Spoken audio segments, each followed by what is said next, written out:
에 가면 가장 인기 있는 한 파트가 있습니다. 약장수 아저씨입니다. 어릴 때부터 왜 거기에 약을 살 것도 아닌데 거기서 뱀 앞에 갖다 놓고 목소리도 특이하게 하시면서 막 아이들이 몰려들면 한마디 하시죠. 애들은 가라. 애들을 내쫓는 그 자리가 더 가고 싶은 자리가 되는지 아이들은 장터에서 약장수 아저씨가 오면 흔히 몰리게 되어 있습니다.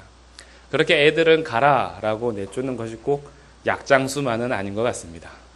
오늘 우리가 등장하는 제자들을 봐도 성경에 기록된 세대에서 어린아이들을 사람 취급하지 않아서 인원 계수에 넣지 않는 역사를 봐도 우리나라 100년 전까지만 해도 어린이를 높이지 않고 어린아이를 무시하고 멸시했던 시대의 역사를 봐도 어린아이들은 항상 우리의 다음 세대임을 알면서도 항상 무시되고 내쫓는 상대가 아마 어린아이가 아닌가 생각해 봅니다. 오늘 주님께서는 이 아이들이 오는 것을 막고 내쫓는 제자들을 향하여서 우리 어린아이들을 어떻게 받아들이시고 어린아이를 통해서 하나님 나라의 비밀을 어떻게 가르쳐 주셨는지 오늘 우리 본문은 그것을 잘 나타내주고 있습니다. 15절 말씀입니다. 사람들이 예수께서 만져주심을 바라고 자기 어린 아기를 데리고 옵니다. 사람들이 어린 아기를 데리고 오는 이유는 한 가지입니다. 예수님께서 만져주심을 바라는 것입니다. 다른 이유가 없습니다. 유대인의 전통에서는 어른들께 데려가서 어른이 아이를 축복해 주는 것을 굉장히 좋은 덕으로 삼았습니다. 그래서 당시 예수님께서 나이가 많은 분은 아니지만 메시아로 그리고 하나님의 아들로 이미 예수님이 온 유대와 갈릴리 지방 가운데 소문이 나 있었으며 그에게 가는 모든 환자들이 치료를 받고 있는 거의 마지막 때입니다.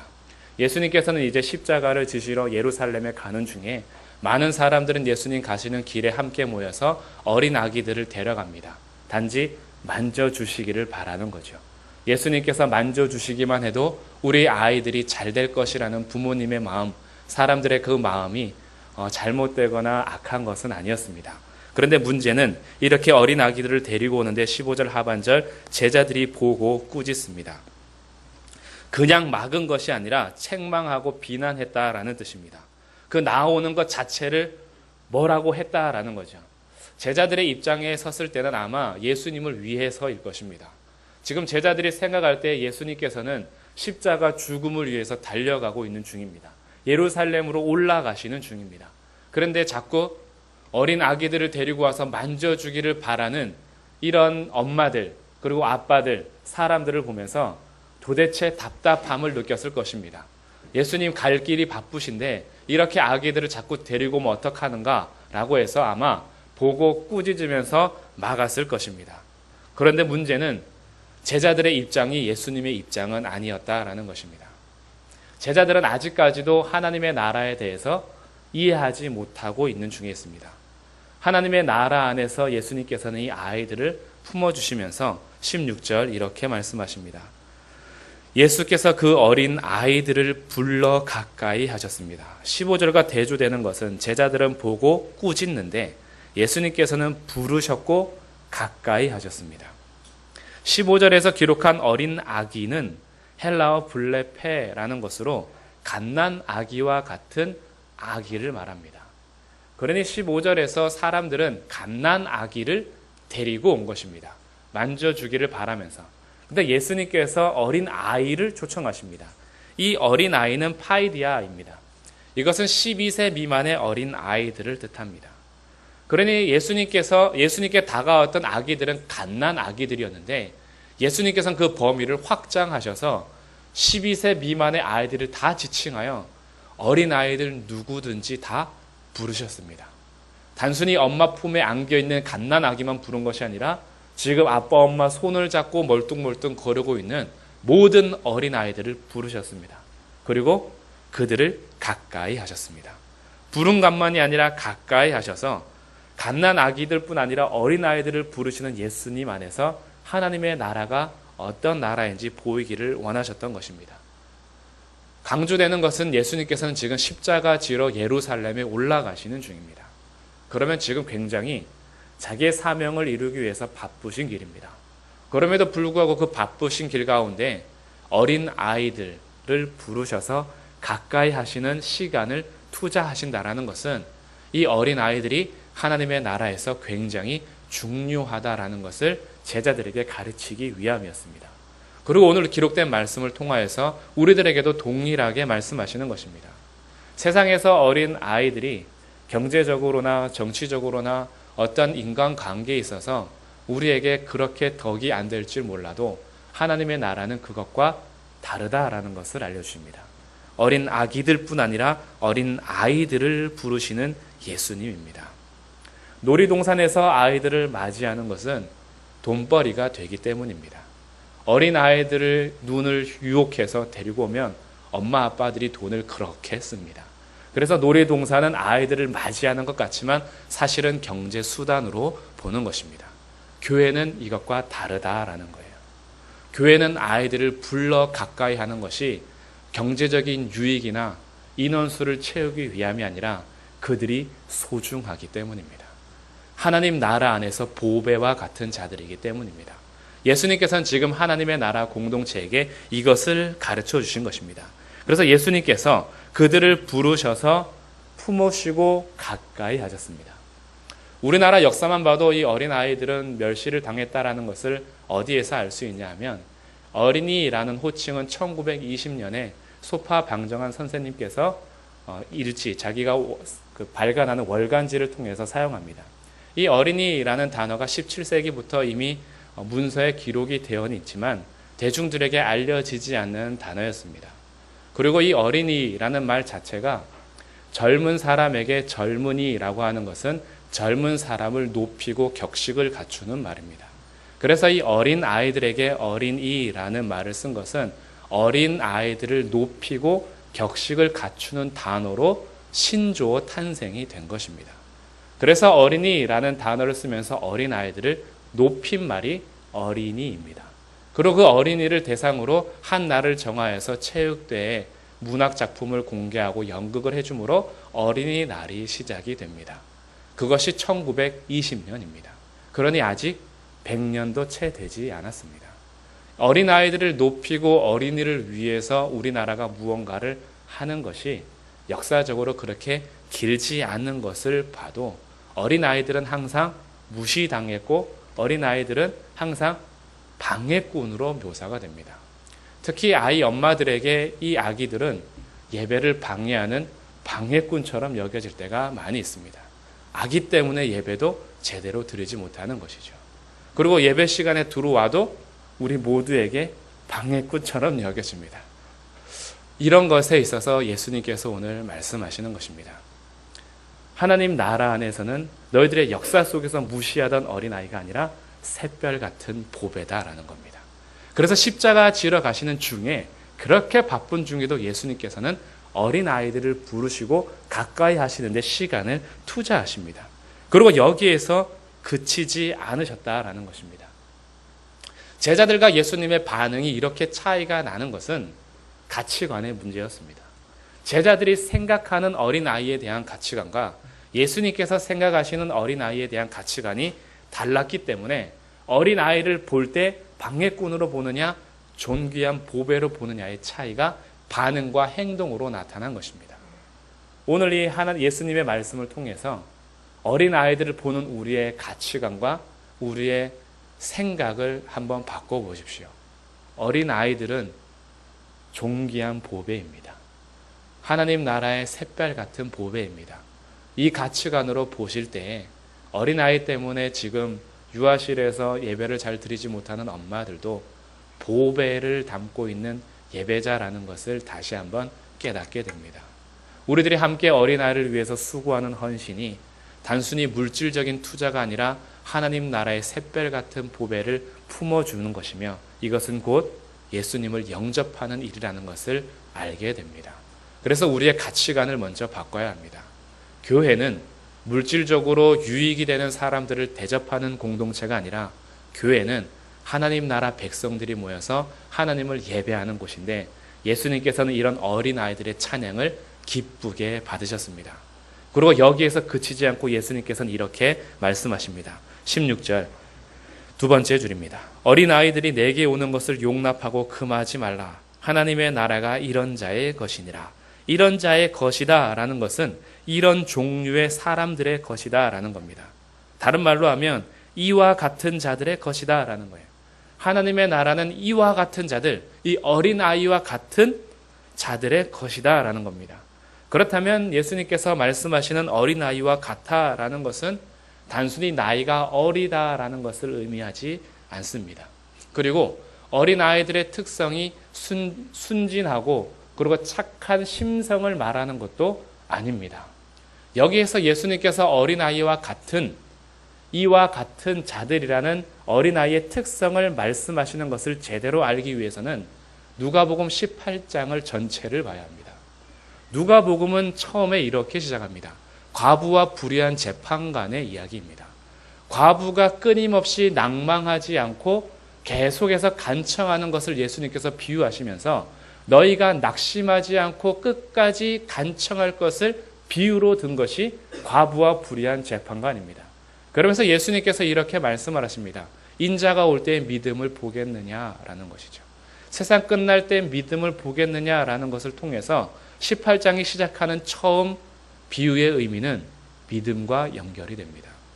그러고 나서 나오는 것이 바리새인과 세리의 기도입니다. 바리새인은 자기가 굉장히 의로웠기 때문에 하나님 앞에 설 수 있는 것으로 여기면서 자랑스럽게 기도했으나 세리는 구석에서 감히 얼굴도 들지 못하고 이런 죄인까지도 용서해 주시고 받아주시기를 간청하고 있는 기도인데 예수님께서는 바리새인의 기도가 아니라 세리의 기도를 들어주십니다. 그것이 옳다라는 것으로 인정해 주십니다. 그리고 어린아이가 등장하고 어린아이 이후에 등장하는 것이 부자 관리입니다. 돈 많은 관리가 계명을 다 지켰다라고 하지만 예수님께서 재물을 나눠주라는 말씀에 그거는 못하고 돌아가는 장면이 어린아이 이후에 등장하는 18장의 맥락입니다. 어린아이를 중간에 놓고 바리새인의 기도와 부자 관리의 이 행동을 보면서 예수님께서 말씀하시는 특성이 어린아이에게 조명이 됩니다. 그것은 바리새인처럼 자기의 의를 가지고 들어갈 수 없는 것이 하나님의 나라요. 자기의 힘과 재물로 하나님의 나라에 들어갈 수 없다라는 것을 동시에 보여주면서 지금 예수님께서 말씀하시는 이런 자라는 것은 믿음과 겸손을 의미합니다. 어린아이에게 나타나는 특성은 엄마가 아니면 살 수 없는 존재, 이것이 믿음입니다. 그리고 엄마를 온전히 의지하고 신뢰하면서 자기에게 행하는 일들을 따져 묻지 않는 어린아이, 부모님의 손을 붙잡고 가는 어린아이가 엄마 아빠가 어디 가는지 목적은 알지 못하나 온전한 신뢰를 가지고 같이 동행하는 그 특성 말이죠. 이것이 끝까지 신뢰하는 과부의 기도, 믿음과 연결되는 기도로 나타납니다. 그래서 이 어린아이의 특성은 부모님이 어디를 가든지 손 붙잡고 아무런 의심 없이 따라가는 확고한 믿음과 연결되는 특성이요. 또한 자기의 의나 자기의 재물을 가지고 들어갈 수 있는 것이 아니라 엄마 아빠가 아니면 자기는 아무것도 할 수 없는 의존적인 존재라는 것을 깨닫는 것이 어린아이의 특성인 겸손입니다. 그래서 하나님의 나라는 이런 자들의 것이라는 거예요. 그러면서 예수님께서는 더욱 강력하게 이렇게 말씀하십니다. 17절 말씀 우리 같이 한번 읽겠습니다. 시작. 내가 진실로 너희에게 이르노니 누구든지 하나님의 나라를 어린아이와 같이 받아들이지 않는 자는 결단코 거기 들어가지 못하리라 하시니라. 16절에서는 하나님의 나라가 이런 자들의 것이라고 말씀하신 예수님께서 이 어린아이와 같이 하나님의 나라를 받아들이지 않는다면 결단코 들어갈 수 없다라고 부정문을 강조하여 말씀하십니다. 결단코 들어갈 수 없습니다. 어린아이처럼 받아들이지 않는다면 말이죠. 이것은 결국 천국의 소유자는 어린아이의 특성과 같지 않으면 들어갈 수 없다라는 것인데 이 두 가지 어린이의 특성을 우리는 가슴에 꼭 새겨야 합니다. 첫 번째가 온전한 신뢰, 두 번째가 겸손함입니다. 이 신뢰와 겸손에 대해서 제대로 이해해야 하는데 이 온전한 신뢰는 엄마 품에 안겨있는 아이 입장입니다. 부모님의 손을 붙잡고 가는 아이의 걸음입니다. 그리고 겸손은 내가 그냥 나를 낮추는 윤리적인 겸손이 아니라 하나님 없으면 안 됩니다 라는 의존적인 존재라는 것을 고백하는 겸손을 말합니다. 그래서 하나님 없이는 제가 하나님 나라 백성이 될 수 없다라는 사실을 깨닫는 겸손과 나를 위하여서 모든 것을 성취하시는 예수님에 대한 온전한 신뢰가 없이는 결단코 천국에 들어갈 수 없습니다. 천국은 자기 힘으로 들어갈 수 있는 것이 아닙니다. 돈 주고 살 수 있는 것도 아니고 이 땅에서 도덕적인 삶으로 들어갈 수 있는 것도 아닙니다. 하나님이 아니면 구원이 없습니다. 하나님께서 행하시지 않으면 그 누구도 구원받을 수가 없습니다. 예수님께서 이 모든 것을 하셨습니다. 이것을 받아들이는 것이 어린아이의 특성입니다. 거기에 대해서 이유를 묻거나 값을 따지거나 손해 유무를 계산하지 않습니다. 어린아이들은 온전히 신뢰하여 그대로 받아들입니다. 하나님의 나라에 대해서 온전히 받아들이고 그리고 하나님께서 행하신 일에 대해서 온전히 신뢰하고 믿으면서 주님 아니면 안 되지요. 이런 신뢰와 겸손이 있는 자들이야말로 천국에 들어갈 수 있는 자들이라는 것을 알려주십니다. 이것이 받아들임입니다. 하나님의 나라를 받아들이는 것, 어른의 특성으로는 힘이 듭니다. 받아들이기 위해서 왜 이것을 나에게 선물로 주는지, 왜 이것을 공짜로 주는지 의심이 가는 것이 어른의 특성입니다. 누가 나에게 와서 선물을 큰 거 주면 이 사람이 왜 이러지? 라고 뒤에 생각이 드는 것이 어른의 특성입니다. 아이들에게 큰 선물을 주면 야호! 하는 것이 아이들의 특성입니다. 전혀 계산하지 않습니다. 천국이 이런 자의 것이라는 겁니다. 하나님의 나라가 너희에게 은혜로 쏟아질 때 할렐루야 하고 받아들이는 자, 그렇지 않는 자들에게는 허락되지 않는 나라, 이것이 하나님의 나라입니다. 그래서 오늘 어린이 주일을 통하여서 예수님께서 십자가 지러 가시는 그 중에도 이 어린아이들이 얼마나 소중한지 그들을 품어주셨고 그들을 통하여서 하나님의 나라를 가르쳐 주셨습니다. 이런 자들이 바로 샛별 같은 보배입니다. 나이를 떠나서 나이가 80이 되어도 어린아이처럼 하나님의 나라를 받아들이는 그가 샛별 같은 보배입니다. 나이가 아무리 7, 8살로 어려도 하나님의 나라를 받아들이지 않으면 샛별 같은 보배가 될 수 없습니다. 하나님의 나라는 남녀노소에 있지 않습니다. 하나님의 나라를 받아들이는 자들에게 허락된 것이 하나님의 선물이요 은혜입니다. 이런 어린아이의 특성을 가지고 오늘 우리에게 허락한 하나님의 나라를 마음껏 받아들이시고 누리셔서 어린아이처럼 즐거워하며 하나님을 온전히 예배하시기를 주님의 이름으로 축복합니다. 이 의미를 생각하면서 우리 다시 15절부터 17절 같이 합독하시고 설교를 마치겠습니다. 같이 읽겠습니다. 시작. 사람들이 예수께서 만져주심을 바라고 자기 어린 아기를 데리고 오매 제자들이 보고 꾸짖거늘 예수께서 그 어린 아이들을 불러 가까이 하시고 이르시되 어린 아이들이 내게 오는 것을 용납하고 금하지 말라. 하나님의 나라가 이런 자의 것이니라. 내가 진실로 너희에게 이르노니 누구든지 하나님의 나라를 어린아이와 같이 받아들이지 않는 자는 결단코 거기 들어가지 못하리라 하시니라. 아멘. 기도하겠습니다. 예수님께서 예루살렘으로 올라가실 때 사람들이 자기 아기를 안고 예수님께서 만져주심을 바라고 나왔습니다. 제자들은 이 어린 아기들을 보는 관점이 하나님의 나라 안에서 볼 수 있는 눈이 아니었기에 그들을 꾸짖고 막아섰지만 예수님께서는 이제 말씀을 통하여서 어린아이들에 대한 하나님의 나라 비밀을 알려주셨습니다. 하나님의 나라는 바로 이런 자들의 것입니다. 하나님, 우리가 어린아이처럼 하나님의 나라를 받아들일 때 주님을 온전히 신뢰하고 주님이 아니면 안 됨을 고백하는 겸손한 자리에 있게 하여 주옵소서. 그래서 어린아이처럼 하나님의 나라를 받아들여 하나님께서 허락하신 하나님의 나라를 소유하며 하나님의 나라를 누리며 이 하나님의 나라를 확장하는 거룩한 주님의 어린아이와 같은 자들이 되도록 은혜를 베풀어 주옵소서. 예수 그리스도의 이름으로 기도드립니다. 아멘.